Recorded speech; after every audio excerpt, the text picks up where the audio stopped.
The sack of Rome in 410 AD was not only a military event, but a cultural and symbolic shock that marked for many the beginning of the end of the Western Roman Empire. Rome, the Eternal City, the capital of an empire that had dominated the world for centuries, was violated for the first time in almost 800 years. But how did such a dramatic event come about? At the beginning of the 5th century, the Western Roman Empire was in deep crisis. The economy was in decline, the institutions were worn out, the taxes were oppressive, and the borders were constantly threatened by Germanic populations who were pushing to enter the imperial territories. The Eastern Roman Empire, with its capital in Constantinople, was more stable and wealthy, while the West, with its capital moved to Ravenna for defensive reasons, was struggling. Among the barbarian populations that most troubled Rome were the Visigoths, a Germanic people originally from the Danube area.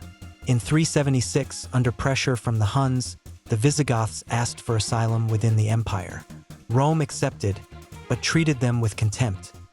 They relegated them to poor territories, starved them, and exploited them. Humiliated and desperate, the Visigoths rebelled and, led by Fritigern, inflicted a heavy defeat on the Romans in the Battle of Adrianople in 378, where the Emperor Valens himself was killed. After decades of instability, a young Gothic nobleman raised within the Roman army took command of the people, Alaric.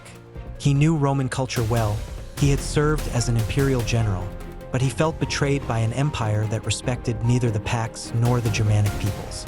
Thus, in 395, Alaric was proclaimed king of the Visigoths and began to move against the empire. Alaric did not want to destroy Rome. He wanted an agreement, a territory where his people could live, and official recognition as a Roman general. But the imperial government, divided between the central authority in Ravenna and the influence of powerful generals like Stilicho, ignored him or procrastinated. The Visigoths thus began a series of incursions into Greece and the Balkans, but their real target was Italy.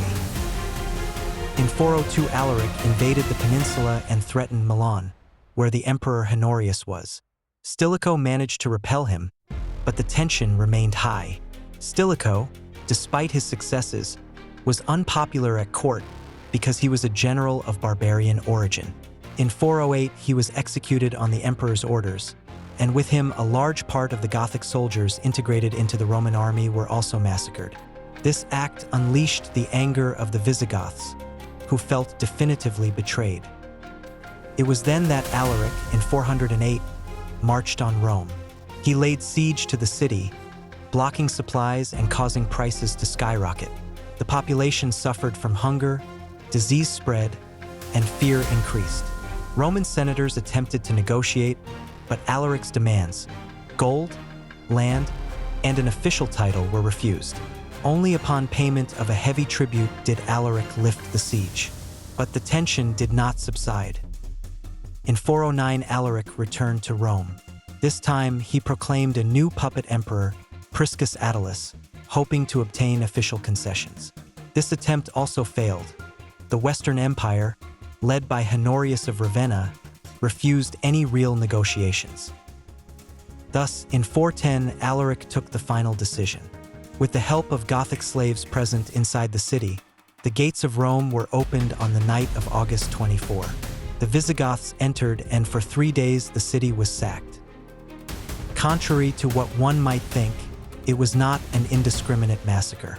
Alaric, an Arian Christian, ordered his men to spare the churches and to respect those who took refuge there. However, the damage was enormous. The palaces of the Roman aristocracy were plundered. The riches accumulated over centuries were stolen. Many people were enslaved and deported. Among the prisoners was Galla Placidia, sister of the Emperor Honorius, who would later play an important role in imperial politics. It was a shock to the Roman world. Although the official capital was now Ravenna, Rome was still the symbolic and spiritual heart of the empire. The news spread quickly. Saint Augustine, Bishop of Hippo, wrote The City of God in those years, trying to explain how the Christian faith should not be shaken by the collapse of the earthly city. After the sack, Alaric did not stop. He wanted to take his people to North Africa, rich in grain and resources. But during the journey south, He died suddenly at only 40 years old.